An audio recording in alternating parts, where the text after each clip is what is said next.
Hello, good morning dear students. आज जो मैं विषय लेकर के आया हूँ अपने वीडियो के लिए वो है अपना मानचित्र कला या कार्टोग्राफी। या स्पेशली आज के टॉपिक में हम जो पढ़ेंगे वो हम पढ़ेंगे जर्नी ऑफ कार्टोग्राफी बेसिकली। अब ये टॉपिक चूज क्यों किया? क्योंकि जब मैं कल परसों अपने पेपर्स देख रहा था तो मैं देखा कि बहुत सारे एग्जाम्स में कार्टोग्राफी को लेकर के बहुत सारे प्रश्न पूछे गए हैं। तो इसलिए मैंने आज डिसाइड किया कि कार्टोग्राफी को लेकर के ही एक वीडियो बनाया जाए। तो बिना देर किए हुए अपन अपने टॉपिक पर पहुंचते हैं। तो मैं प्रदीप सारस्वत आपका स्वागत करता हूं ग्रेड 1 क्लासेस में। Let's start. सबसे पहले मैंने यहाँ पे लिखा हुआ है कि मानचित्र कला या कार्टोग्राफी के विषय में हमें पढ़ना है। तो सबसे पहले तो आपको ये जानना होगा कि आखिर ये कार्टोग्राफी क्या है या मानचित्र क्या है। बेसिकली मैप आप किसे कहते हैं? मैं आपसे नॉर्मली पूछ लूँ मैप किसे कहते हैं, तो मैप के बारे में आप क्या कहेंगे? डिटेल में ना जाएँ तो छोटा सा एक बिंदु बनता है कि किसी भी पृथ्वी के पूरे भाग को या पृथ्वी के किसी भूखंड का यदि हम दो चीज़ों पर स्केल एंड प्रोजेक्शन, जिसे आप बोलते हैं मापक और इसे आप कहते हैं प्रक्षेप, जब आप किसी पर्टिकुलर स्केल पर पर्टिकुलर प्रोजेक्शन के माध्यम से पृथ्वी के किसी भूखंड का या संपूर्ण पृथ्वी के भूभाग का निश्चित सांकेतिक अक्षरों के द्वारा उसके लक्षणों का वर्णन करते हैं या उसका चित्रण करते हैं, तो जो चित्रण प्रस्तुत होता है कागज़ पर या किसी भी चीज़ पर उसे हम क्या बोलते हैं? मैप कहते हैं। तो बेसिकली मैप में अगर आप रखते हैं तो दो चीज़ें इंपॉर्टेंट हो जाती हैं। पहला है स्केल और दूसरा क्या है? प्रोजेक्शन।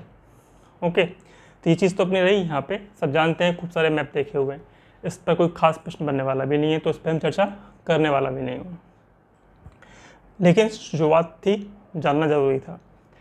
अब सबसे पहले प्रश्न बनता है कि जब मैप की बात कर रहे हैं, मानव संस्कृति मानव सभ्यता का विकास हुआ, जैसे जैसे विकास होता गया हमने अपने इस लोकेशन के बारे में या बाकी स्थानों के बारे में जानने का बहुत ज़्यादा प्रयास किया। हम बहुत ज़्यादा उत्सुक रहे हैं, साथ में ये भी उत्सुक रहे हैं कि कौन सी जगह किस जगह पर है।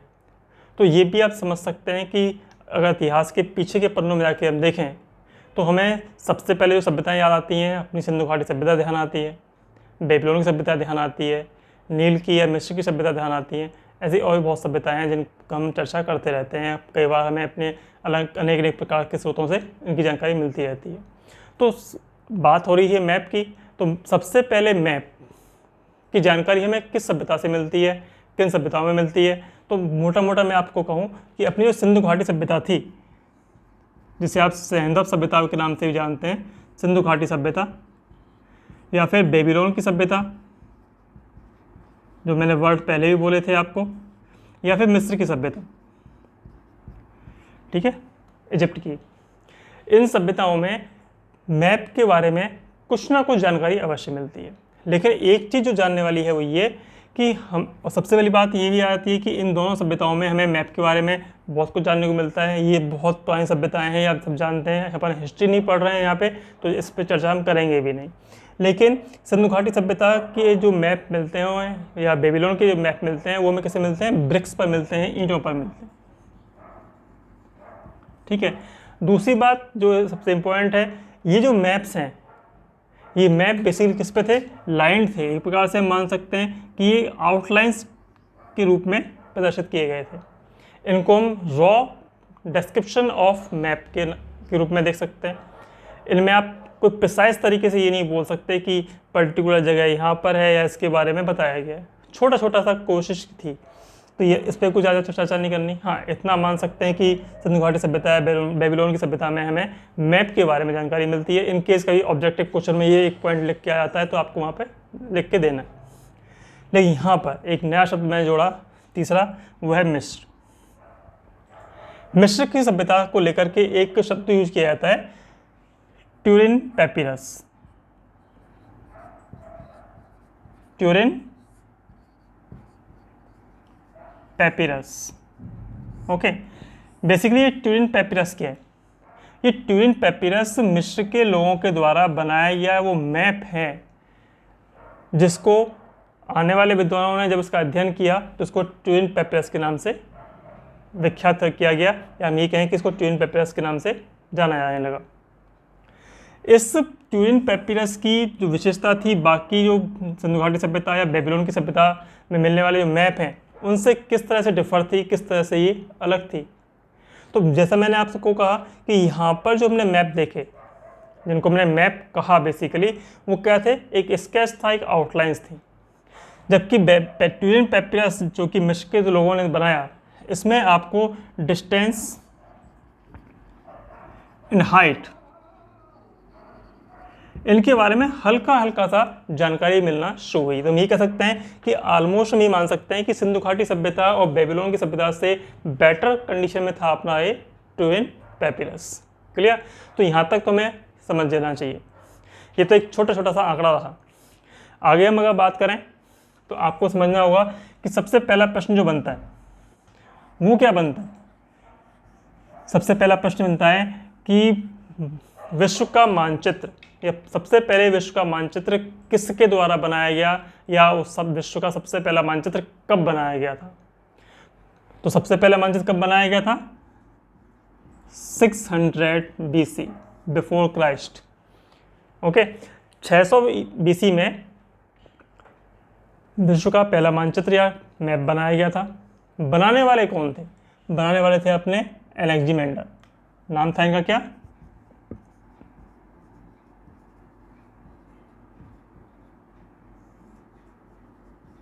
एलेक्जेंडर। ओके, पहला डिस्क्रिप्शन क्या है इनका? वर्ल्ड्स फर्स्ट मैप, विश्व का पहला मानचित्र।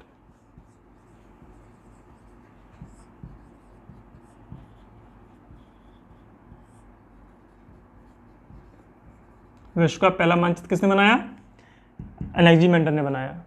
थेल्स की लड़ाई वगैरह पढ़ सुनी होगी कभी आपने, पिक्चर्स देखते रहते होंगे, तो जानकारी में नाम भी कभी आया हुआ। विद्वान थे, शासक वर्ग से भी काफ़ी नज़दीकी संबंध थे। लेकिन इसके साथ ही तो एक प्रश्न हुआ कि सबसे पहला विश्व का मानचित्र किसने बनाया था? एलेक्जेंडर ने बनाया था। कब बनाया था? 600 BC में बनाया था। इसके अलावा इनसे रिलेटेड एक दो चीज़ें और आपको जाननी चाहिए, डेफिनेटली वो बहुत इंपॉर्टेंट है। पहला, जो एलेक्जेंडर को बहुत ज़्यादा फेमस करती हैं, एक वर्ड आपने सुना होगा, जियोग्राफी, जिसे आप हिंदी में क्या बोलते हैं? जीव भूगोल या जैव भूगोल। बेसिकली ये पहले विद्वान थे जिन्होंने जियोग्राफी की नींव रखी, अर्थात ज्योग्राफी के एरिया के साथ में उन्होंने ये डिफाइन करने की कोशिश की कि किस किस जगह पर किस किस प्रकार के जीव मिल सकते हैं। डिटेल में नहीं आना है, हमें आज सिर्फ ऑब्जेक्टिव प्रश्न पर बात करनी है। तो मैं सिंपल सी बात कर रहा हूँ कि एलेक्जेंडर को माना जाता है कि वो जियोग्राफी के फाउंडर थे। क्लियर? इसके अलावा हम एक चीज़ और जनरली अपन जब पुरानी बातें करते हैं, जानते हैं, तो एक नाम आता है, वो क्या है? सूर्य घड़ी। सूर्य घड़ी क्या होती है? जब प्राचीन काल के लोग समय की जानकारी प्राप्त करने के लिए सूर्य की किरणें उसकी छाया पर डिपेंड हुआ करते थे, दैट इज कॉल्ड सनडायल। यहाँ पर फिर सूर्य घड़ी के संदर्भ में इनकी इंपॉर्टेंस क्या है, इनका योगदान क्या है? तो इनका योगदान ये है कि जो प्रिमिटिव सनडायल था,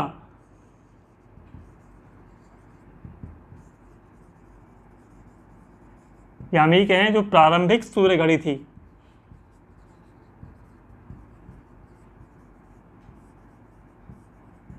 इसके बनाने वाले कोई और नहीं, ये महाशय थे, एलेक्जेंडर। तो ये आपको समझ में आया? तो यहाँ पे बेसिकली इसी एक शब्द से आपको दो तीन प्रश्न क्लियर हो रहे हैं। पहला, वर्ल्ड्स फर्स्ट मैप, दूसरा जियोग्राफी के फाउंडर, तीसरे प्रिमिटिव सनडायल को बनाने वाले कौन थे? एलेक्जेंडर थे। ज़्यादा डिटेल में नहीं जाएंगे, कभी बाद में चर्चा करेंगे जब हम लोग बात करेंगे पर्टिकुलर साइंटिस्ट और उनके इन्वेंशन को लेकर के, तब चर्चा आगे बढ़ाएंगे। फिलहाल आगे बढ़ते हैं। कार्टोग्राफी का जब हम बात करते हैं, जैसे मैंने कहा कि जर्नी ऑफ कार्टोग्राफी के बारे में हम चर्चा करना चाह रहे हैं यहाँ पे, तो एक बात आती है कि चलो ठीक है, हमने बात की सिंधु घाटी सभ्यता की, बेबीलोन की, मिस्र की, इसके बाद एक नाम और जो फेमस आता है वो है यूनान। यूनान में बहुत सारे लोग हुए, अरस्तु हुए, टॉलमी हुए, एराटोस्थेनीज हुए, बहुत सारे और विद्वान हुए। और इन विद्वानों की इंपॉर्टेंस ये रही कि इन्होंने कार्टोग्राफी को बेसिकली साइंटिफिक वे में आगे लेके जाने का श्रेय इनको दिया जाता है। अब तक जो कुछ भी हम कार्टोग्राफी पढ़ रहे थे या मैपिंग पढ़ रहे थे, वो सब हमने कहा है कच्चा सा डिस्क्रिप्शन है। लेकिन यूनान के लोगों ने, जिसमें मैंने नाम गिनाया आपको, अरस्तु हुआ, टॉलमी हुआ, एराटोस्थेनीज हुए, इनके नज़र में नाम बात करता हूँ तो हम बात करते हैं कि इन्होंने मैपिंग को या कार्टोग्राफी को एक साइंटिफिक रूप दिया। इसीलिए हम ये मानते हैं कि जो मॉडर्न जो कार्टोग्राफी है बेसिकली इसी की उधार है, अर्थात यूनान की जो कार्टोग्राफी है उसी का उधार है। मतलब हम ये मान सकते हैं उसका ऋणी है।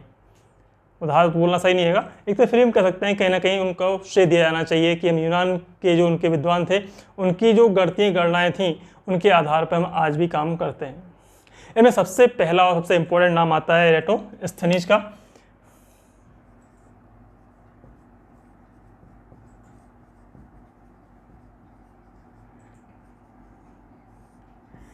एराटोस्थेनीज की हम बात करें तो एक नॉर्मल सा, क्योंकि बहुत फेमस नाम है अपने आप में, क्या मैं पूछ सकता हूँ आपसे कि एराटोस्थेनीज को हम किस नाम से जानते हैं?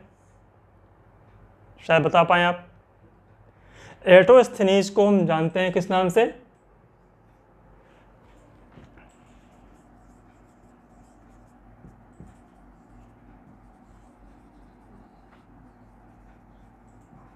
फादर ऑफ ज्योग्राफी, भूगोल के पिता।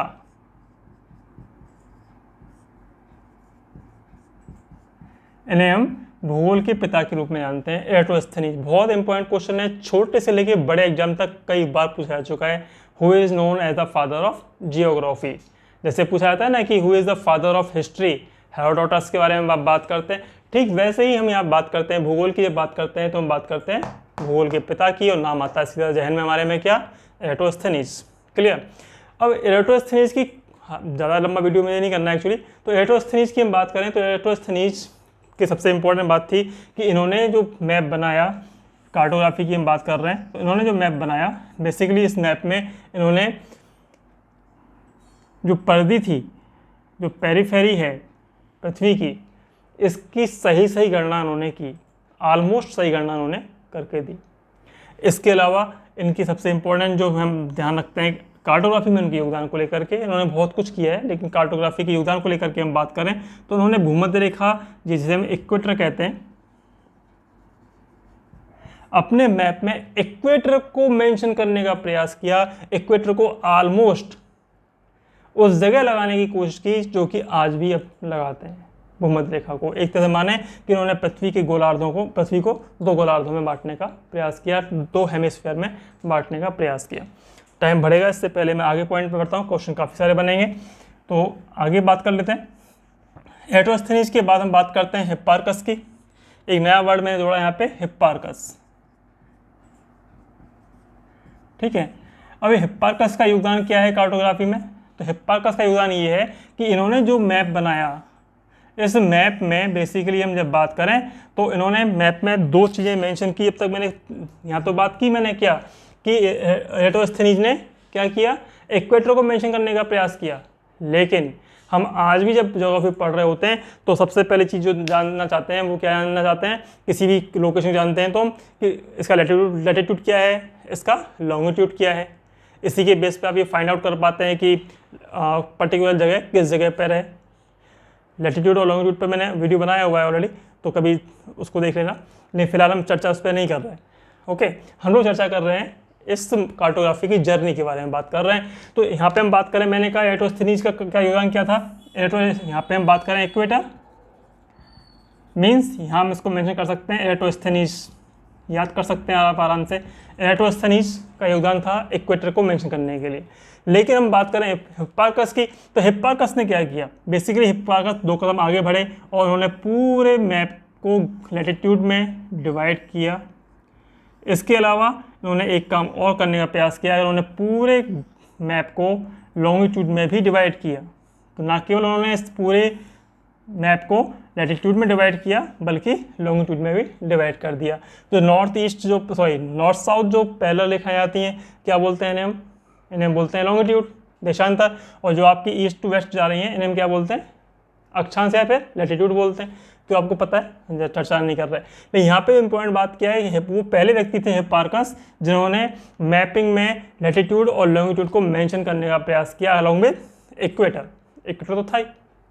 इसके अलावा एक और इम्पोर्टेंट, जब इन्होंने पूरा मैपोलॉजी की या मैप जब बनाया तो इस पूरे संसार को उन्होंने क्लाइमेट जोन में भी डिवाइड किया, या हम ये कहें कि इसके क्लाइमेट के बारे में भी चर्चा की। तो केवल मैप नहीं बनाया, बल्कि कौन सी लोकेशन में, कौन से एरिया में किस प्रकार का आपको जलवायु मिलेगी, क्लाइमेट मिलेगा, इसका भी वर्णन उन्होंने किया। तो that is why Hipparchus become important for our questions that may come और अराइज इन अपना कॉम्पिटिटिव एग्जामिनेशंस। क्लियर। अपन आगे बढ़ते हैं।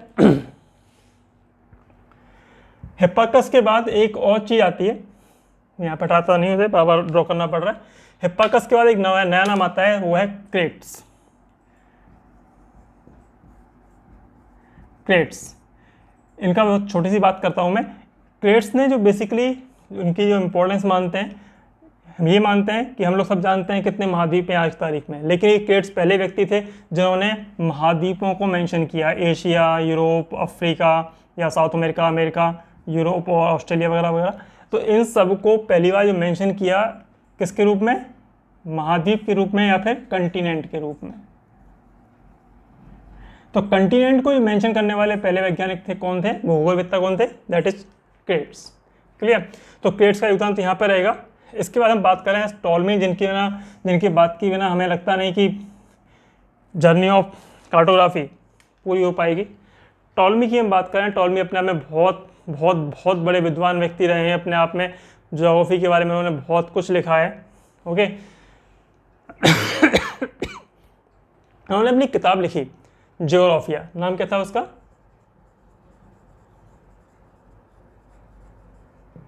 ज्योग्राफिया। इस ज्योग्राफिया में टॉलमी ने मैप बनाए, उन्होंने एक विश्व का मानचित्र बनाया। क्लियर। विश्व के मानचित्र के अलावा इन्होंने जो प्रश्न पूछ लिया जाता है टॉलमी के बारे में, विश्व के मानचित्र के अलावा उन्होंने 26 अन्य मानचित्रों का निर्माण भी किया था, जो स्पेशियल या भूस्थलिक के बारे में वर्णन करते हुए थे। इसके अलावा उन्होंने क्लाइमेट के बारे में, वहाँ के जो वनस्पतियाँ हैं उनके बारे में बहुत कुछ बताया। इस समय शॉर्टेज है समय की, तो फिलहाल मैं जर्नी के बारे में बात कर रहा हूँ, तो ज़्यादा बात नहीं करूँगा। यहाँ पे आप एक याद रखेंगे ज्योग्राफिया के बारे में, दूसरे याद रखेंगे वर्ल्ड मैप और 26 अदर मैप्स के बारे में। एक चीज़ और में आप मान सकते हैं कि इन्होंने इंडिया का भी वर्णन किया था यहाँ पे, लेकिन इंडिया का वर्णन उन्होंने किस रूप में किया था, तैप्रोवेन के रूप में किया था। ठीक है। बेसिकली इन्होंने वर्णन किया था ये किसके लिए, साउथ इंडिया के लिए, तैप्रोवेन या तपोवन। फिलहाल चर्चा का विषय नहीं है, तो चर्चा इस पर आगे बढ़ाते हैं।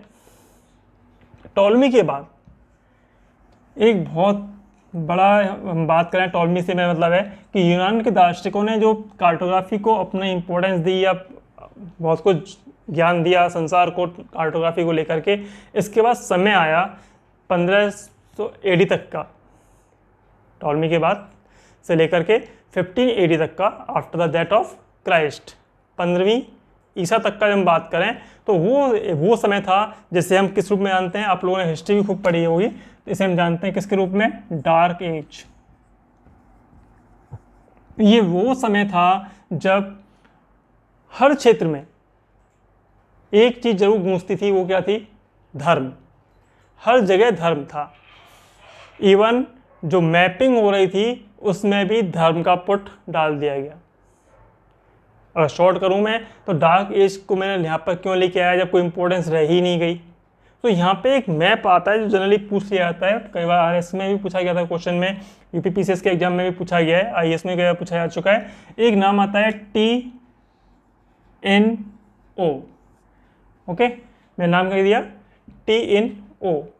इसको एक और नाम से जाना जाता है जिसे हम बोलते हैं ऑर्बिस टेरारम। क्या नाम जानते हैं, ऑर्बिस टेरारम। इस मैप की जो इम्पोर्टेंस थी इतना ये फेमस क्यों हुआ, ये आप जैसे मैं बनाऊंगा ऐसे आप समझ में आ जाएगा आपको। बेसिकली पहली बात तो ये कि इस मैप में इन्होंने क्या माना, पृथ्वी को गोल ना मान करके चपटा माना, क्लियर, तख्तीनुमा माना, चपटा माना। इसके अलावा उन्होंने क्या किया कि पृथ्वी को उन्होंने इस तरह से मेंशन किया है अपने मैप में, रॉ डायग्राम है, मैं ये नहीं कह रहा बिल्कुल परफेक्ट है, लेकिन आपको ऑलमोस्ट ऐसा ही देखने में मिलेगा। ओके, ये जो जगह है सबसे पहले समझने की कोशिश करना, ये जो जगह है कौन सी जगह है, जेरूशलम। जैसे मैंने आपसे कहा था, क्लियर होगी कहानी, किसका पुट आ गया, धर्म का पुट आ गया। यरूशलेम को उन्होंने पूरे विश्व का केंद्र बिंदु माना, पृथ्वी का केंद्र बिंदु किसे माना, जेरूशलेम को, सेंटर ऑफ द अर्थ। इसके जस्ट ऊपर उन्होंने क्या माना, स्वर्ग, क्लियर। इस वाले भाग में इन्होंने टेनियस को मेंशन किया, इस वाले भाग में इन्होंने रेड सी या लाल सागर को मेंशन किया, और ये जो हिस्सा था इसमें मेडिटेरियन सी या हम बोल सकते हैं इसे भूमध्य सागर को इसमें मेंशन किया।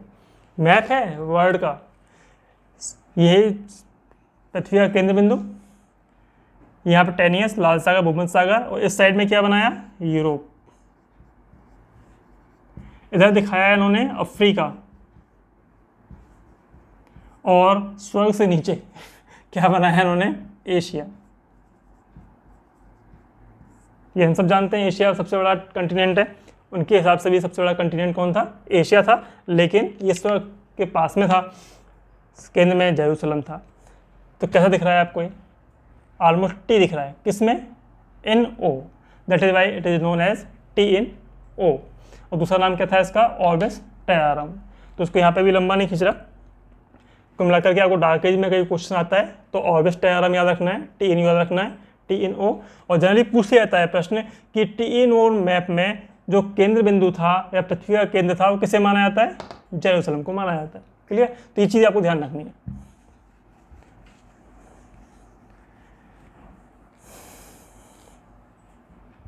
इसके बाद हम बात करें जो अपना काल शुरू होता है पुनर्जागरण काल, या हम बात करें रेनेसां का काल शुरू होता है। इसमें बहुत सारे मैगलन हुआ, मर्केटर हुए, कोलंबस हुआ, वास्को डी गामा हुए, उन्होंने बहुत सारी खोज की और अलग अलग प्रकार से मैप बनना शुरू हुए। क्योंकि वीडियो लंबा हो रहा है इसलिए अब मैं बिल्कुल पिन पॉइंटेड जो प्रश्न बनते हैं उनके बारे में चर्चा करूँगा। यहाँ पे जो मर्केटर थे, मर्केटर के नाम में लेना इसलिए जरूर समझ रहा हूँ कि मर्केटर ने जो मैप बनाए, मर्केटर नाम लिख देता हूँ मैं, मर्केटर, गैडियस मर्केटर बोलते हैं इसको हम।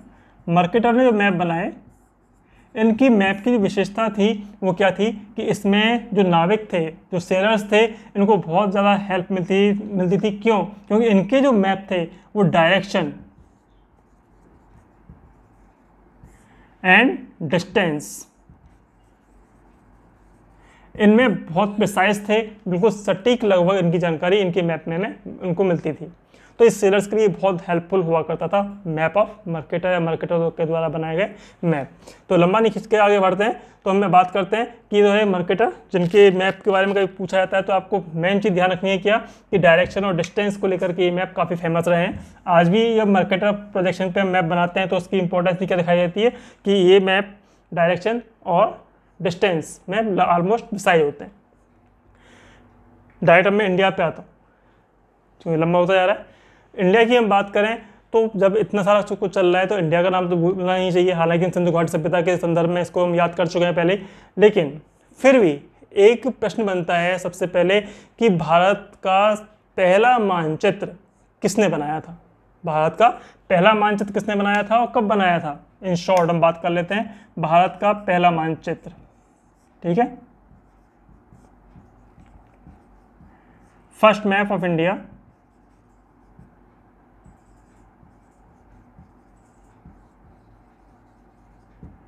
किसने बनाया था भैया, ये बनाया था एना विले ने।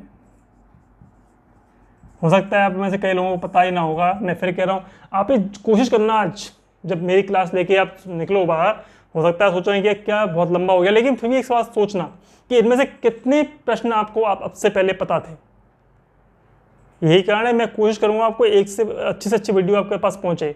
बेसिक बात यह है कि आपको ऑथेंटिक और ऐसी इन्फॉर्मेशन पहुंच जाए जो कि एग्जाम में पूछी जाती है। फिलहाल हम बात कर रहे हैं ऑब्जेक्टिव एमसीक्यू क्वेश्चन के बेस पे जो प्रश्न पूछे जाते हैं उनके बारे में। तो मेरा पहली बात थी यहाँ पे कि भारत का जो पहला मैप बनाया किसने बनाया, एना बेले ने बनाया, और ये मैप कब बनाया गया था, 1752 में बनाया गया था। क्लियर, पहला प्रश्न बना। इसके बाद प्रश्न बनता है अपना कि क्रोनोलॉजी के लिए पता याद करने के लिए बोल रहा हूँ, इसलिए भूलना भी नहीं है, ठीक है, मैं लिखा भी इसीलिए यहाँ पे। इसके बाद भारत के भूगोल के बारे में बात करें, कार्टोग्राफी के बारे में बात करें, तो एक नाम आता है मेजर जनरल रेनेल का। किसका नाम आता है, मेजर जनरल रेनेल का नाम आता है, जिन्होंने भारतीय सर्वेक्षण विभाग की स्थापना की थी। भारतीय सर्वेक्षण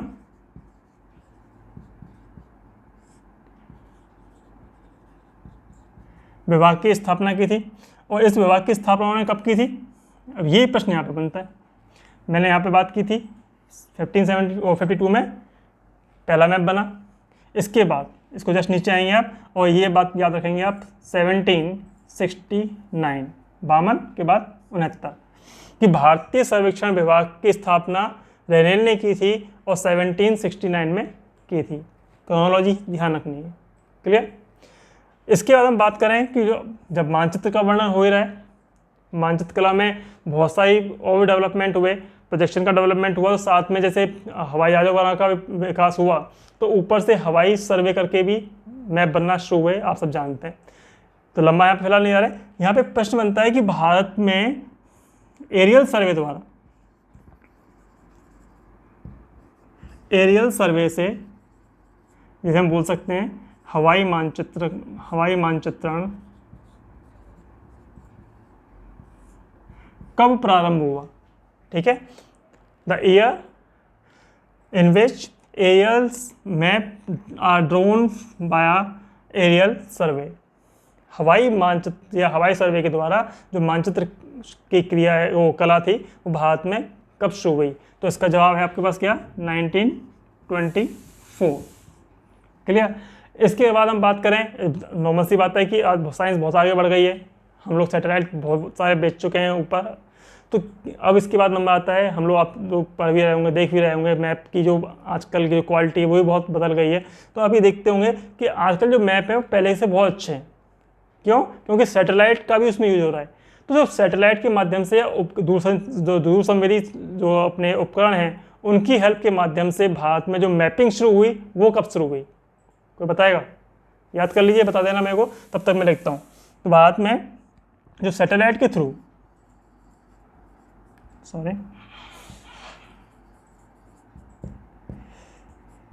शॉर्ट में सही है, भारत में जो सैटेलाइट का यूज करके मैपिंग शुरू हुई वो कब शुरू हुई, 1975 में शुरू हुई। तो 3-4 प्रश्न इंपॉर्टेंट हैं भारत को लेकर के। पहला मानचित्र किसने बनाया, एना बेले ने बनाया, 1752 में बनाया।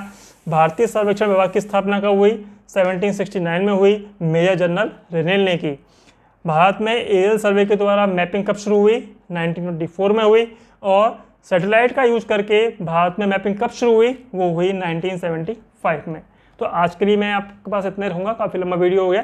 तो आई होप काफ़ी कुछ क्वेश्चंस आपको यहाँ पे सॉल्व हुए होंगे। आपको लगता है कि क्वेश्चन मिल रहे हैं, आपको लगता है कि वीडियो इन्फॉर्मेटिव है, तो प्लीज़ आप ये कमेंट करेंगे कि आपको अगला वीडियो किस पर बनवाना चाहते हैं। साथ में इस चैनल को आप सब्सक्राइब जरूर करेंगे, बेल आइकन पर क्लिक करना ना मत भूलना, जिससे कि आपको ये पता लग सके कि अगला वीडियो कब आ रहा है।